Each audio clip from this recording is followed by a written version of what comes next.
Concluye este panel Ofelia Acevedo, miembro del Consejo Coordinador del Movimiento Cristiano Liberación y esposa de su fundador y coordinador nacional, Osvaldo Payá.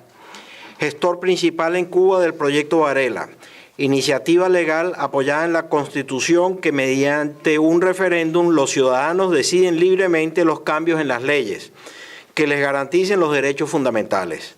El proyecto logró el apoyo de miles de ciudadanos cubanos y desató una represión feroz por parte del régimen de Cuba en torno a todos los participantes. Ofelia.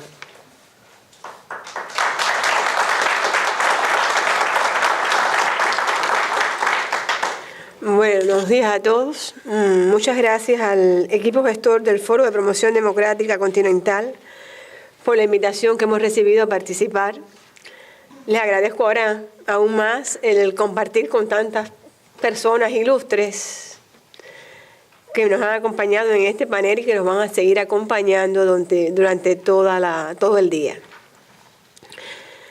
A mí me han encargado el tema de la persecución política. Es algo que mi familia ha sufrido hasta las últimas consecuencias. No somos los únicos, por supuesto, en Cuba ni en Latinoamérica que lo han sufrido, pero bueno, les puedo hablar de lo que es la persecución política. La persecución política es la consecuencia directa de la discriminación política que sufren todas las personas que tienen el valor de disentir, aunque sea de forma pacífica, del poder político generalmente establecido por la fuerza y la trampa o ambas. No es exclusiva la persecución política de las dictaduras. También en las supuestas democracias existe, porque se originan poderes que se creen con el derecho de controlar el resto de la sociedad, bien por la fuerza de un todopoderoso Estado o bien por la fuerza de un todopoderoso mercado, a los cuales poco les importa la dignidad y los derechos de los ciudadanos. Ahora bien, hoy estamos asistiendo dolorosamente a una expansión del totalitarismo que durante años, principalmente en mi país, ha exportado hacia los pueblos de América y de otras partes del mundo. Hoy día, en varios países latinoamericanos, sus pueblos sufren probablemente la mayor persecución política de su historia. Estos regímenes preparan un inmenso y poderoso aparato represivo que le llaman seguridad del Estado. Principalmente en mi país, su único objetivo, es preservar el poder de los más altos dirigentes. Todo lo que hacen están en función de conservarles el mayor tiempo posible, ejerciendo indiscriminadamente el poder absoluto.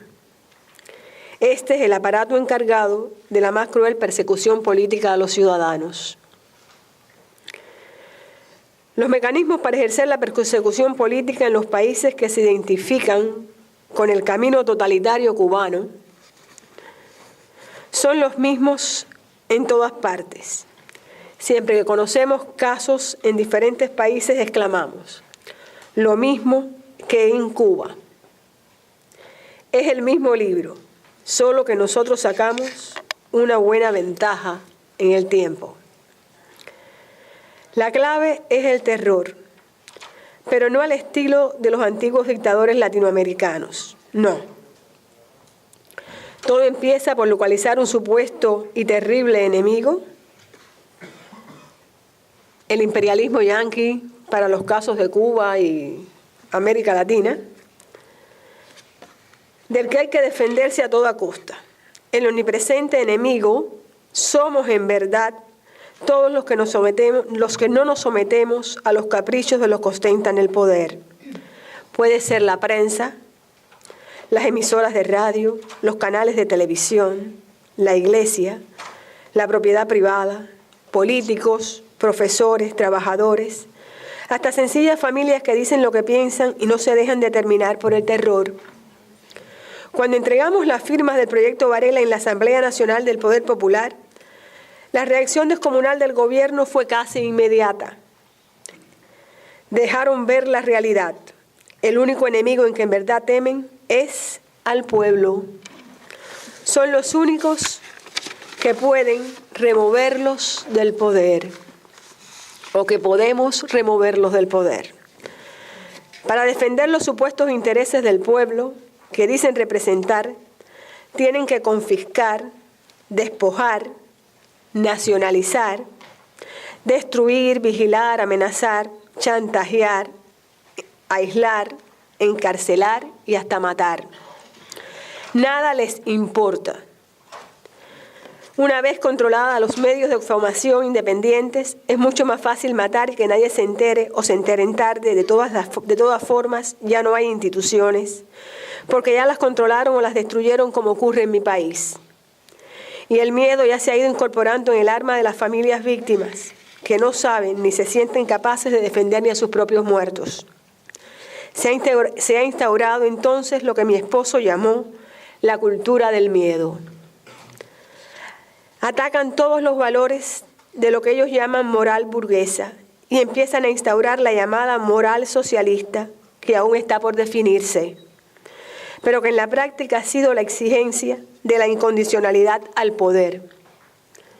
Con la revolución todo, sin la revolución nada. Así se trató y se trata de descristianizar las sociedades, y la palabra decencia pasa a ser algo raro, y la propia decencia objeto de burla. Los medios de comunicación diseminan la vulgaridad, atentan contra la familia, la autoridad de los padres, el orden social conocido, las costumbres establecidas hasta entonces, la religión, la libre creación artística.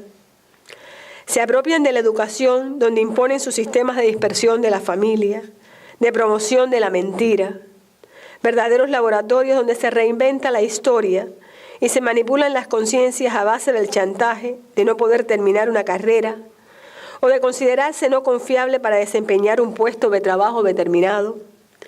Mas, generalmente los no confiables somos decentes, pero el hecho es que en los puestos confiables, donde se exige un aval revolucionario o la militancia política en el partido del poder, abunda la malversación, el robo, la corrupción y las prebendas, muchas veces institucionalizadas como un medio de vida.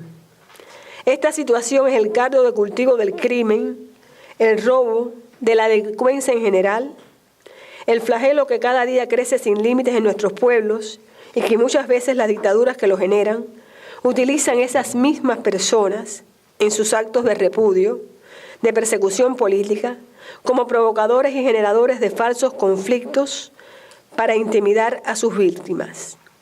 Los mismos sean madres e hijas de presos políticos o simplemente a cualquiera que les moleste. A nombre del socialismo, se despojaron y aún se despojan a ciudadanos humildes y decentes de sus viviendas y de sus negocios o de sus tierras, aunque las hayan habitado por generaciones. Ejemplos sobran en Cuba, en Bolivia, en Ecuador y Nicaragua, por citar algunos pueblos donde impera el sistema de Estado en Cuba. Para años más tarde hacer lo que en mi país ahora, cuando la ineficiencia, la improductividad, los disparates económicos y ecológicos cometidos por ellos mismos ya lo han destruido todo, entonces ofertarlo como una plaza a los inversores capitalistas. Defendiendo el socialismo, la seguridad del Estado y los tribunales violan la ley, abusan del poder, condenan a inocentes y aterrorizan sin limitaciones. En la conciencia de los ciudadanos pesa la experiencia de que el poder político está por encima de toda ley y que incluso éste puede dictar leyes, justas o injustas, y violarlas sin consecuencia. Asunto que no se habla porque los que lo denuncian los persiguen encarnizadamente. Públicamente y durante años, el principal instrumento de coacción de estos regímenes dictatoriales contra los ciudadanos que no se identifican con la dictadura, o sea, los no revolucionarios, ha sido y es la injuria y las turbas disfrazadas de pueblo. Lo importante es ser revolucionario, y ya se sabe cómo se trata a los que no son revolucionarios, como no personas. Así comienza el proceso de descomposición de nuestras sociedades. Los llamados actos de repudio organizados y dirigidos por el Partido Comunista y la Seguridad del Estado en Cuba, ordenados desde el mismo gobierno. Lo mismo puede ocurrir y ocurre en Venezuela y en Bolivia o Ecuador. ¿Qué son? Actos de terrorismo con turbas disfrazadas que cometen abusos físicos, gritan ofensas y destilan odio sin límites. Han saqueado hogares, intimidado familias, incluyendo niños, actúan sin misericordia, violando todas las leyes y también lo que se llama decencia. A estas turbas organizadas les llaman pueblo indignado. ¿Contra quiénes? Contra los defensores de los derechos humanos, contra los que hemos propuesto cambios pacíficos y presentado alternativas políticas al poder totalitario. También ocurre en que descargan todo su odio sobre los que promueven los valores cívicos, la conciencia del derecho, la reconciliación, los que actúan según su conciencia, los calumnian y luego los silencian, porque denuncian los crímenes, las violaciones y las arbitrariedades que desde el poder se cometen, no solo con impunidad, sino cumpliendo con la línea política establecida en cada momento por el poder central para paralizar e intimidar y controlar al pueblo, que llega a padecer con los años un gigantesco síndrome de Estocolmo y desconcertante indefección adquirida. Ya controlaron a su enemigo, sometieron al pueblo. Los privilegios los establecen como doctrina, cual si algunos dirigentes o jefes, según su nivel y relaciones, fueran personas especiales que disfrutan de viajes, aparecen dueños de múltiples residencias de la noche a la mañana, de potentes negocios, en fin, una serie de prebendas reguladas desde el nivel más alto, sin dar una explicación a nadie y amordazando y eliminando a todo el que se atreve mínimamente a confrontarlos y denunciar esta situación. Son muchas las víctimas porque son millones de personas dañadas por la persecución política que también tiene su carácter extraterritorial. Porque estas dictaduras, valiéndose de las reglas de las sociedades democráticas, invaden los medios culturales e intelectuales, compran y establecen negocios, infiltran los medios periodísticos e influyen sobre gobiernos y partidos políticos. Sobre todo, a base de chantajes, todo esto en sociedades que dicen ser democráticas. Son objeto de su vigilancia y de penetración por la inteligencia, sobre todo, los centros donde existe una mayor concentración de exiliados. Los cubanos sabemos que es así porque lo hemos comprobado.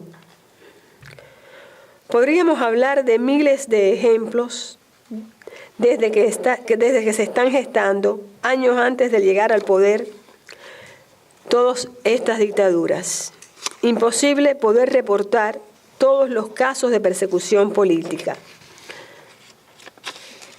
Reportamos los que conocemos personalmente o los que hemos sufrido en carne propia. Para llegar a reportarlos todos es difícil debido a la hermeticidad sobre el tema, provocada por el miedo, la desinformación y los métodos que utilizan los victimarios.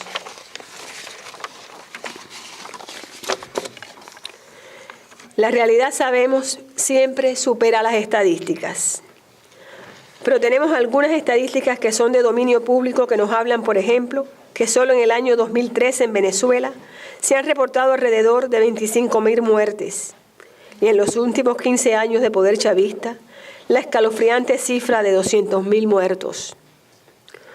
¿Cuántos serán los amenazados y vigilados, los presos, los exiliados? No lo sé, pero podemos imaginarlo. En Bolivia tenemos que el Alto Comisionado de Naciones Unidas para Refugiados ha reportado hasta agosto del 2013 la cifra de 774 refugiados. La cantidad de asilados, según elaboración en contacto con los afectados, alcanza al menos 119 asilados y más de 200 desplazados. Es bueno saber que antes del gobierno de Evo Morales no existían exiliados bolivianos. La cifra de muertos por la acción y responsabilidad gubernamental hasta enero del 2014 suman 103 víctimas.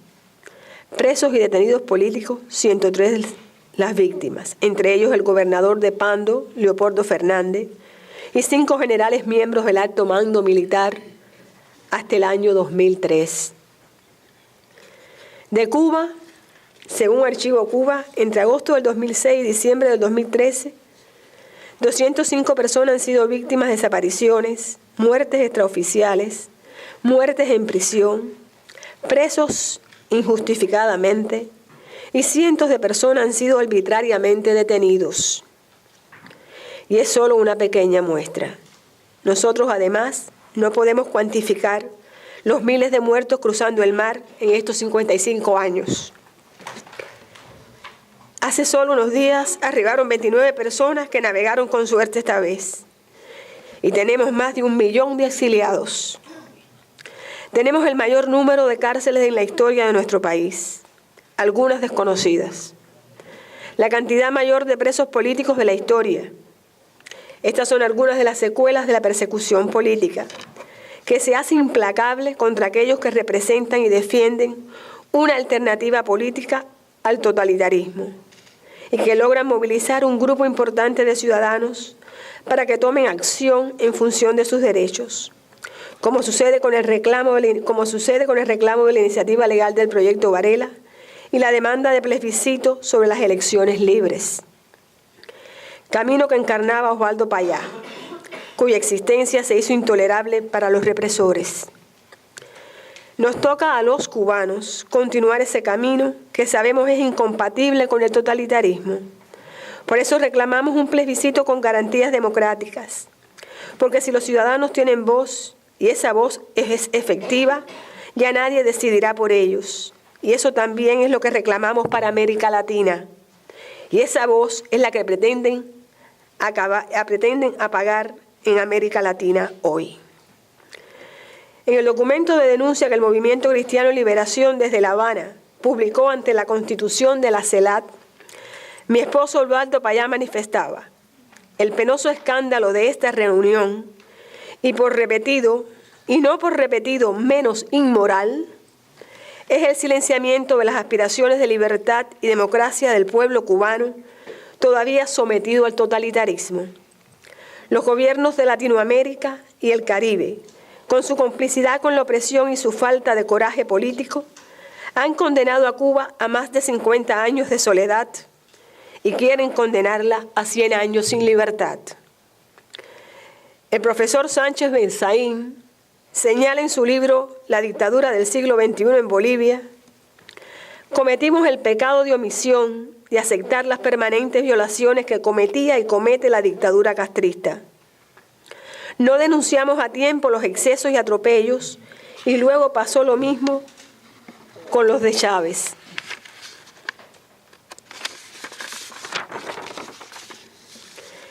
En Venezuela, de esta manera, fuimos presa fácil de su proyecto, entonces encubierto, que nos ha llevado donde estamos.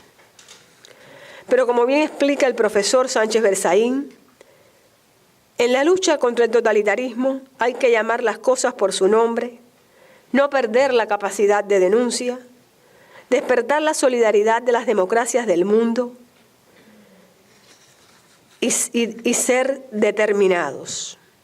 Sí, pero tenemos que saber qué nos proponemos, por qué se hace falta, qué nos proponemos, porque tenemos que estar dispuestos a sacrificarlo todo. Tenemos que estar conscientes de que somos nosotros los encargados de solucionar nuestras dificultades políticas, porque se trata de un proceso de liberación. Y según Osvaldo Payá, la verdadera liberación es tener siempre presente que esta humanidad no es huérfana, porque todos somos hermanos, todos somos hijos de Dios. En este momento nos encontramos ahora y creo sinceramente que la libertad es posible y que los países latinoamericanos al fin renacerán libres y en paz, con la ayuda de Dios y el concurso de los hombres responsables de este continente. Ya conocemos la historia y también los riesgos. La libertad está en manos de esos responsables. Muchas gracias.